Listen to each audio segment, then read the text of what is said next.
What up, YouTube? You already know. Big Lou. Tap it back in. What it do with Big Lou and a GR2. Baby, baby. So check it out. It's the first time you come into the channel. Be highly appreciated if you subscribe, like, to share the channel with your family, friends, folks, peoples, their buddies, pals, amigos, amicos, and like us Puertorriqueños, Boricuas, Jibaritos, Cotorros, Panas, Paya. And you do that by first hitting the subscribe button. Follow that up by hitting the bell notification and then selecting all. And you'll be informed each and every time that any video is uploaded by this channel. If it's a pre-recorded video like this one here, a live stream, or a shorts. If you guys are not aware of what the shorts are, that's up to a minute. I usually say 55 seconds, little clips. So this is a basketball video. I haven't did basketball in a while. Well, I did the Bill Walton the other day because he passed away. R.I.P. Bill Walton. But the NBA Finals now set. It's going to be the Boston Celtics against the Dallas Mavericks.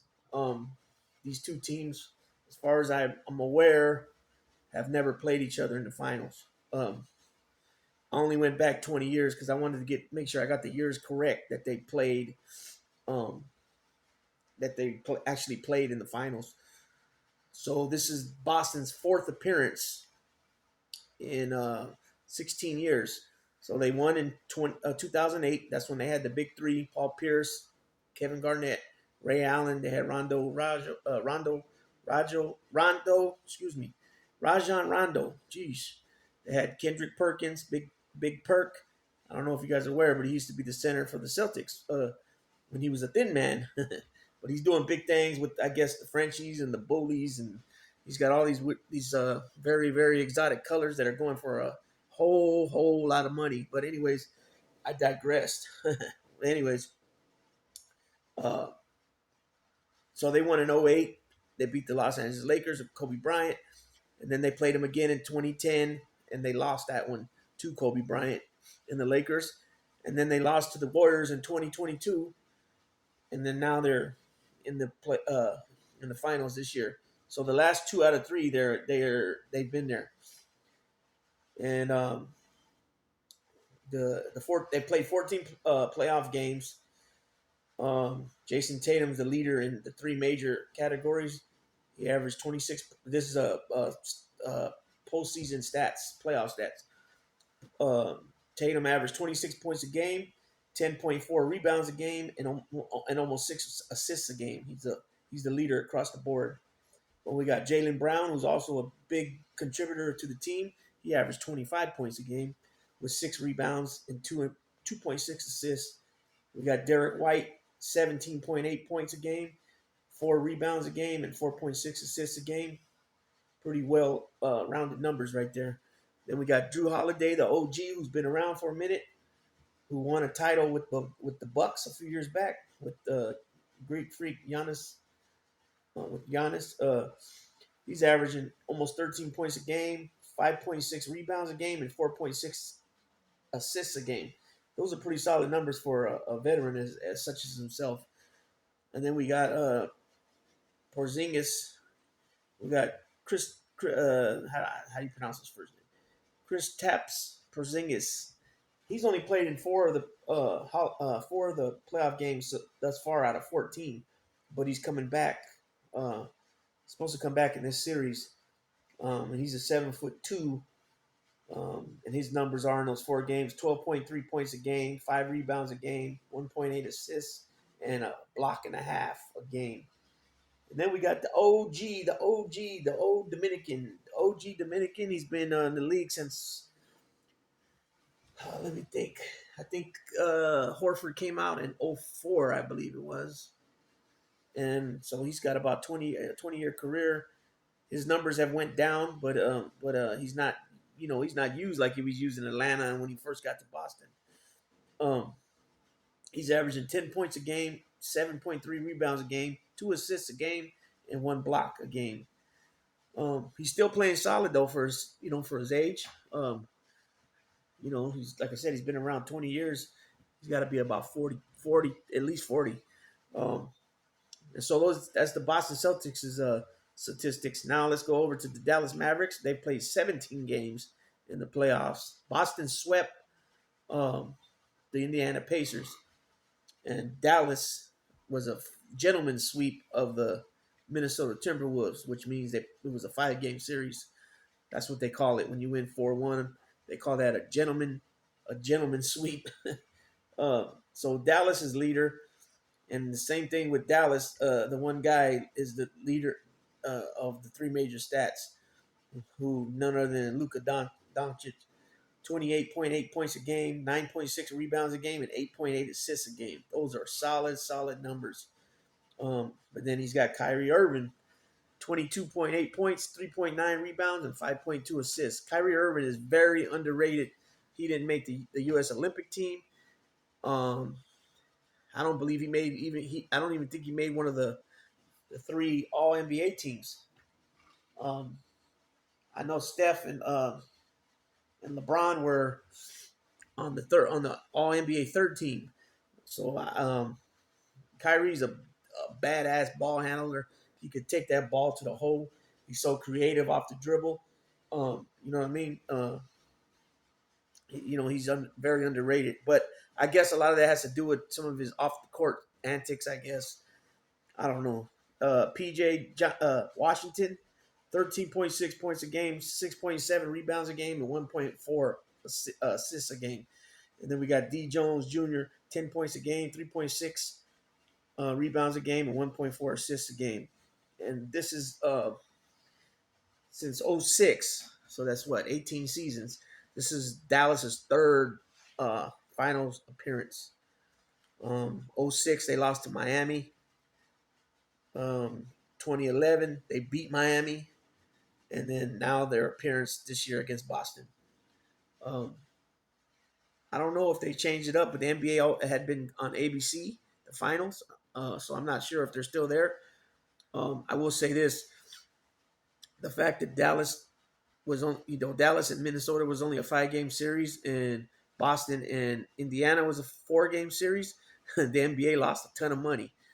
The NBA wants to see them go 6 games, if not 7 games, each series, because the more money they make, right? They're on TV, more games on TV, more games, tickets to be sold, right? More merchandise sold, more of everything, food, like I said, merchandise, sports apparel, all that stuff, So a 4-game sweep, it's over. Boom, right? Eastern Conference Finals over. Luka Doncic was given the Western Conference Finals MVP, which they call it the Magic Johnson Award now. And Jaylen Brown, I believe Jaylen Brown got it for Boston, but I don't know why Jaylen Brown got it when Tatum has way better numbers. Like, it's only 1 point difference in their points per game, but their rebounds is 4.3 more for Tatum, and their assists is 3.3 more for Tatum. So I got to check into that. But when I was watching the highlights, Dave said that Jaylen Brown was named the MVP. So I'm going to check it out, and then I'm going to correct it. Matter of fact, let me see now. Let me find out now.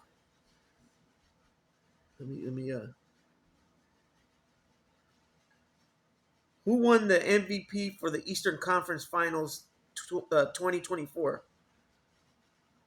Yes, Jaylen Brown. According to ESPN Africa, the 64-win Boston Celtics, behind the most efficient offense in NBA history, have lost only twice during the playoffs and are led by the play of Jason Tatum and Eastern Conference Finals MVP Jaylen Brown.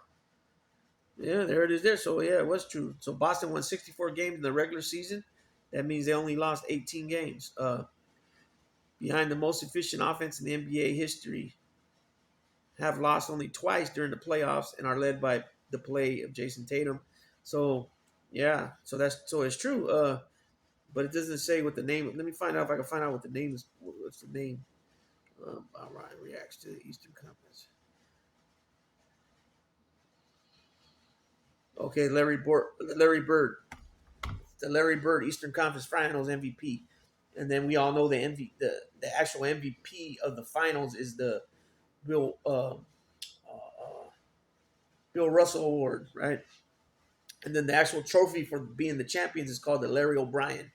So there it is. There, even though Tatum's numbers were way better than Brown as far as the rebounds and assists, um, he got the MVP of the Eastern Conference Finals. Um, the one thing I will say about Boston, because at first, man, it looked like against the Warriors a couple years ago, they ended up winning the game one when the Warriors were up by like 20. They won game one in Oakland or San Francisco, and everybody kept saying, "Oh, they're too long for the Warriors because of I can't think of their center's name at that time. He's not there no more. Was it Robinson? Williams, I think it was. He was like a 7-footer, but he really athletic, shot blocker. But he wasn't. I think he was getting in foul trouble. I think. But they had Horford. They had Marcus Smart. They had Tatum. But then the Boston Celtics kept showing, like, I don't know what it was, man. But every time, they would throw a lot of turn. You'd either get them at their high level where they would just run through you, or you'd get where they're throwing a lot of turnovers, and then the Warriors would, since they had good defense, they were pushing them, and since Tatum and Brown were young and Smart were young at that time still. I mean, they're still young now, but I mean they were younger then, and they hadn't really touched playoff, like that yet in the finals. They were expected to be the winners the next season, but it didn't happen. You would either get them, like I said, at their highest level, or you would get them throwing a lot of turnovers. And since the Warriors had a good defense, they ended up pushing that, and they won. They ended up winning 4-2 when it looked like, game three, it looked bad. It looked like the Warriors were going to lose. It was 2-1 Boston, and then the Warriors won the next three. And it seems that you get that still happens to this year, but it's a lot less that it happens. So, you know, um, I think it's just going to come down to, it's going to be straight head up. Luka Doncic head up with Tatum, and Kyrie head up with Jaylen Brown, and you're just going to battle it out. You know what I'm saying? We'll see what happens. I'm not going to predict because I'm not really aware of. I haven't watched basketball like I should be, so I'm not really going to predict who's going to win the series. Not today. I might do it later on, but I just wanted to bring something different to the channel because I haven't talked about basketball in a while. You know what I mean? So that's who it is, people. The 2024 NBA Finals, the 2023-2024 season, 2024 Finals is those Celtics from Boston and then Mavericks out of Dallas. So we'll see what happens. With that being said, Big Lou tapping out, baby.